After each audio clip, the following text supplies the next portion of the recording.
Alors vous avez donc créé un dispositif pour permettre à ces autistes de travailler.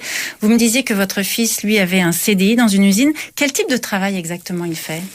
Un travail d'ouvrier, comme tous les travaux d'ouvrier, comme tous ses petits camarades d'ailleurs, mais on s'aperçoit qu'ils sont capables de faire beaucoup plus qu'on ne l'imagine, mais même que ce que nous imaginions nous. Oui. Ils ont des capacités et des compétences qui dépassent tout ce qu'on avait pensé au début. Donc on leur fait faire de plus en plus de choses, on les fait travailler au laboratoire, on leur fait préparer nos batchs de fabrication, c'est-à-dire que c'est eux qui pèsent les ingrédients qui vont permettre de faire le yaourt au chocolat ou la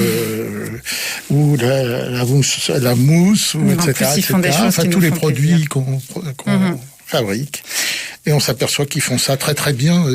Et j'allais dire la plupart du temps mieux que les travailleurs non autistes. Est-ce que vous le pensez vraiment mieux ?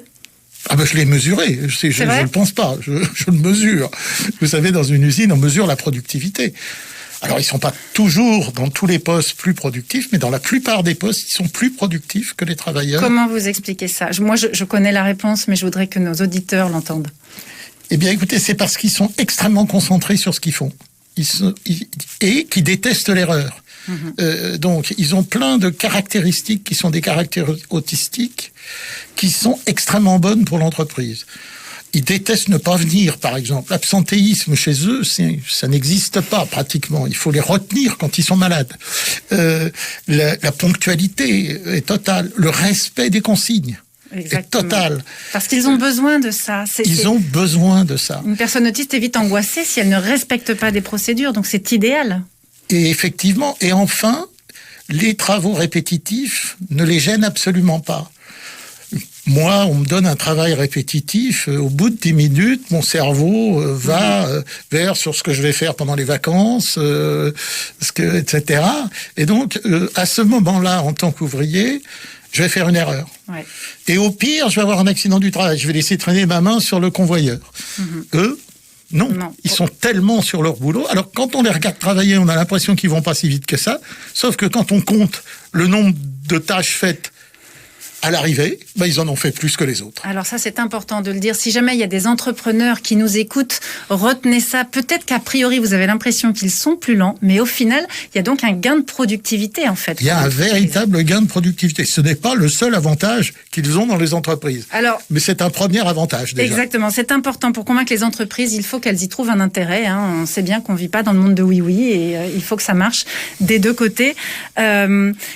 Est-ce que vous pouvez nous parler de l'intérêt, par exemple, de travailler avec les autres personnes ? Comment ils sont accueillis par les collaborateurs de l'entreprise ? Alors ça a été au-delà d'une excellente surprise. Ils sont merveilleusement accueillis par les gens qui sont fiers de s'occuper d'eux, en fait. Fondamentalement, les gens sont plutôt gentils. Il y a eu des appréhensions. Ils sont plutôt gentils, ils sont plutôt bienveillants.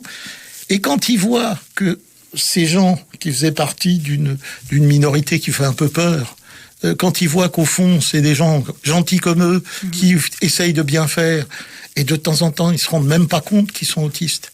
J'ai eu des aventures comme ça, où un intérimaire est venu pendant une journée travailler à côté d'un autiste, et il ne savait pas. Et il s'en est pas rendu compte.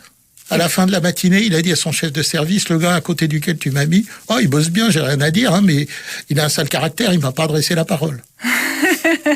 Mais c'est magnifique. Et pourtant, vous le dites vous-même, ce sont des autistes plutôt sévères que vous faites travailler. Des anecdotes comme ça, je suis sûre qu'il y en a plein à raconter.